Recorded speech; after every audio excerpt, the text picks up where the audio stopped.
Премиерот Никола Груевски учествува на 11-тиот Виенски економски форум «Визии и одговорности во време на промени», каде што ќе се дискутира за предностите, влијанието и перспективите на економската регионална соработка. Воедно на состанокот на Централно-европската иницијатива во Виена, Македонија официјално го презема председателството со иницијативата од Австрија. Груевски притоа ќе ги истакне приоритетите на председавањето со ЦЕИ. Двата настана, и Виенскиот економски форум и состанокот на Централно-европската иницијатива, укажуваат од владата, се значајни настани на кои ќе присуствуваат голем број шефови на држави и влади од Европа. Македонија и Турција имаат високо развиени пријателски односи на сите нивоа. Економската соработка има позитивен тренд и се очекува тој да продолжи, констатираа денеска во Скопје председателите на парламентите на двете земји, Трајко Велјановски и Џемил Чичек.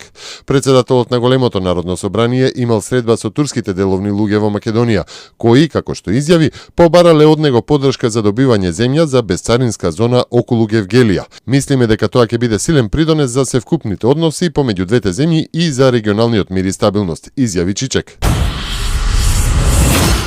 Климатските промени до 2050 година може да ги преполоват приносите на земјоделските култури во Македонија, предупредува Светската банка во најновиот извештај за влијанието на климатските промени во Западен Балкан, Русија и Централна Азија. Според извештајот, во делови од Западен Балкан и Централна Азија, екстремно топло ќе биде во повеќе од 60% од летните месеци. Во следните десетина дена граѓаните можат да учествуваат во изборот за најдобро идејно архитектонско-урбанистичко решение за уредување на 5 плажи на Охридското езеро. Гласањето се врши по пат на електронско гласање на интернет страницата на Министерството за транспорт и врски. Станува збор за 4 идејни решенија за плажата во Даљан, плажата кај Извидничкиот камп, потоа плажата од Студеничко блато до хотелот Парк, плажата во Љубаништа и плажата во Лагадин. Едно од идејните решенија предвидува унифициран изглед за сите 5 плажи, а останатите 3 посебен изглед за секој од плажите. Бројот на жртви во вчерашниот самоубиствен напад на одбојкарскиот надпревар во источниот дел на Авганистан е зголемен на 57, откако 15 повредени починаа во текот на ноќта. Портпаролот на Националната агенција за безбедност изјави дека одговорноста за нападот е тврдокорната исламистичка милитантна мрежа Хакани. Меѓу жртвите се и 10 припадници на локалната полиција. Во најсмртоносниот напад во Авганистан од 2011 година бомбар самоубиец активира експлозив меѓу 100 гледачи на турнир меѓу неколку локални клубови.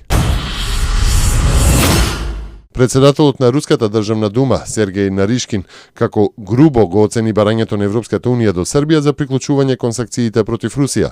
Според Наришкин, ваквата позиција на Европската унија представува уцена и им противречи на сите норми на меѓународното право.